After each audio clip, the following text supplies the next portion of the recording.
예수가 불교의 영향을 받았다는 가설, 아마 한 번쯤은 들어보셨을 겁니다. 대중문화는 물론이고 일부 연구자들 사이에서도 꾸준히 제기되는 아주 흥미로운 주제죠. 관련 서적이나 영상도 쉽게 찾아볼 수 있고요. 자, 오늘 이야기는 바로 이 지점에서 시작합니다. 도대체 왜 이 가설은 사라지지 않고 계속해서 우리의 지적 호기심을 자극하는 걸까요? 오늘 우리가 파헤쳐볼 핵심 질문은 바로 이겁니다. 역사적 사실이냐 아니냐를 떠나서 왜 사람들은 불교적 예수라는 이미지에 이토록 강렬하게 끌리는 걸까요? 이 질문에 답하기 위해 먼저 이 가설이 가진 매력의 근원을 살펴보고 그 후에 역사적 한계를 짚어보도록 하겠습니다.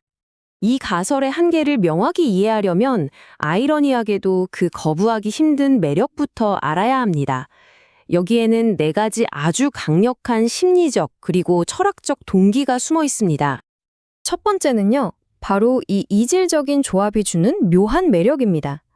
꽤 많은 분들이 예수의 가르침을 보면, 이거 전통적인 서구 신학의 틀보다는 오히려 동양의 지혜와 더 잘 맞는 것 같은데? 하고 느끼는 거죠. 한번 생각해 보세요. 마음, 무소유, 깨어있음. 이런 표현들 딱 들으면 어떠세요? 자연스럽게 불교나 도교 같은 동양의 수행 전통이 떠오르지 않나요? 예수의 메시지는 서양 종교라기보다 동양 철학에 가깝다 하는 느낌, 바로 이 지점에서 시작되는 겁니다. 자, 두 번째 동기는 문화적인 확장 욕망이라고 볼 수 있습니다. 만약 예수가 동당의 지혜와 연결된다면 어떻게 될까요? 기독교는 단순히 유대 서구 문명의 뿌리를 둔 종교를 넘어서는 거죠. 말 그대로 동서양을 아우르는 진정한 의미의 보편 종교로 거듭날 수 있다는 기대감. 와, 이건 정말 매력적인 이야기잖아요. 세 번째는요, 연결되고 싶어 하는 인간의 아주 근본적인 마음입니다. 우리는 보통 분열된 이야기보다는 연결된 이야기에서 안정감을 느끼거든요. 유대, 그리스, 인도의 위대한 사상들이 사실은 하나의 길 위에서 만났다는 상상, 이건 뭐랄까 인류 정신사의 흩어진 퍼즐 조각들이 딱 맞아떨어지는 듯한 그런 지적 쾌감을 줍니다. 그리고 마지막 네 번째, 이게 아마 가장 결정적인 촉매제일 텐데요. 바로 예수의 생애에 기록되지 않은 18년이라는 시간입니다. 아시다시피 정보의 공백은 언제나 상상력으로 채워지기 마련이니까요. 화면을 보시면 성경에는 예수의 12살 때 모습이 나오고 그 다음엔 훌쩍 건너뛰어서 30살에 공적인 활동을 시작하는 모습이 나옵니다. 그 사이 18년 동안의 행적에 대해서는 기록이 전혀 없어요. 이 거대한 빈 공간이야말로 상상력이 마음껏 뛰어놀 수 있는 완벽한 무대가 되는 거죠. 그리고 그 상상력이 향한 곳이 바로 가장 이국적이고 먼 곳, 인도였던 겁니다. 자, 지금까지 이 가설이 왜 이렇게 매력적인지 그 이유를 살펴봤습니다. 그럼 이제부터는 관점을 완전히 바꿔서 이 가설을 역사적 사실이라는 냉정한 잣대 위에 올려놓고 한번 분석해 보겠습니다. 핵심은 바로 이겁니다. 증거가 없습니다. 1세기 팔레스타인 지역과 그 주변에서 불교가 존재했다는 고고학적 문헌적 증거는 그냥 없는 수준이 아니라 전무합니다. 불상, 사리탑, 비문은 물론이고 동시대 역사가들의 기록 어디에도 불교의 흔적을 찾을 수가 없어요. 있었을 것이다 라는 추측보다 없었다는 물증이 훨씬 더 강력한 상황인 거죠. 게다가 더 중요한 점이 있습니다. 굳이 멀리 인도까지 가지 않더라도 예수의 핵심 가르침은 당시 팔레스타인이라는 환경 안에서 충분히 설명이 가능하다는 겁니다. 유대교의 묵시 사상, 헬레니즘 철학, 페르시아의 이원론, 그리고 로마의 지배라는 정치적 현실 속에서 그의 사상이 형성될 토양은 이미 충분했다는 거죠. 그리고 이게 아마 불교적 예수 가설이 넘기 힘든 가장 근본적인 벽일 겁니다.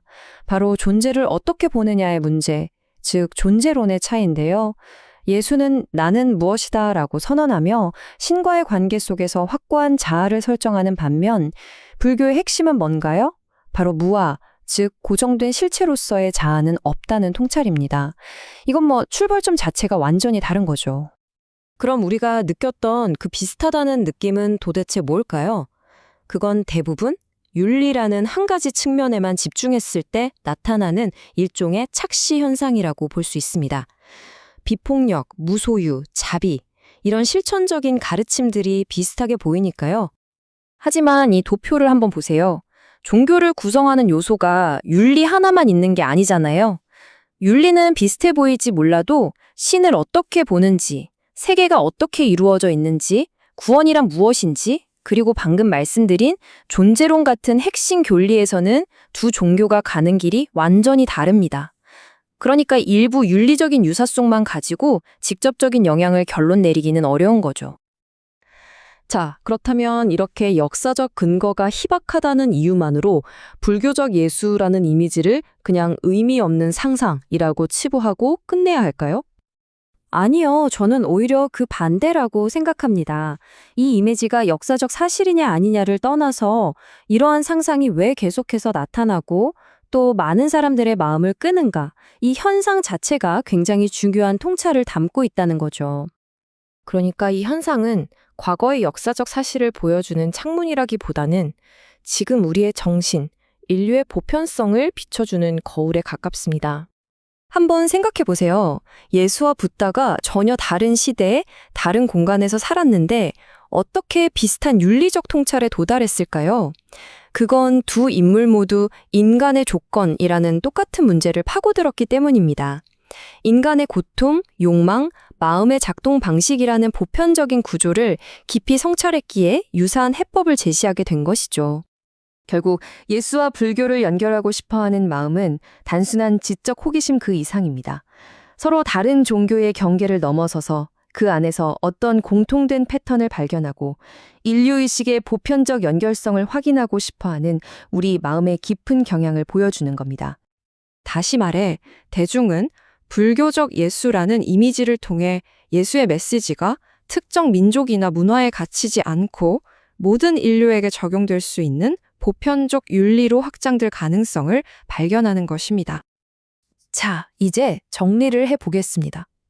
불교적 예수는 역사적 사실이라기보다는 보편성을 향한 인간 정신의 갈망이 만들어낸 하나의 강력한 상징으로 이해하는 것이 더 정확합니다. 핵심 결론은 이것입니다. 두 위대한 가르침의 유사성은 누가 누구에게 전수했기 때문이 아닙니다. 서로 다른 곳에서 출발했지만 인간의 마음이라는 같은 대상을 탐구했기에 결국 비슷한 길에서 만나게 된 일종의 구조적 수렴의 결과인 셈입니다. 따라서 불교적 예수의 진짜 가치는 그것이 역사적으로 사실이냐 아니냐에 있지 않습니다. 그보다는 인류 정신의 통합 가능성과 보편성을 상징하는 이미지로서 그 의미를 갖는다고 할 수 있습니다. 이 모든 논의는 결국 우리에게 마지막 질문 하나를 남깁니다. 사실이 아닌 가설이 어떻게 이토록 강력한 의미를 가질 수 있는가? 이 질문을 통해 우리는 우리 자신이 진실을 어떻게 인식하고 또 어떻게 그 안에서 의미를 구성해 나가는지에 대해 다시 한번 깊이 성찰하게 됩니다.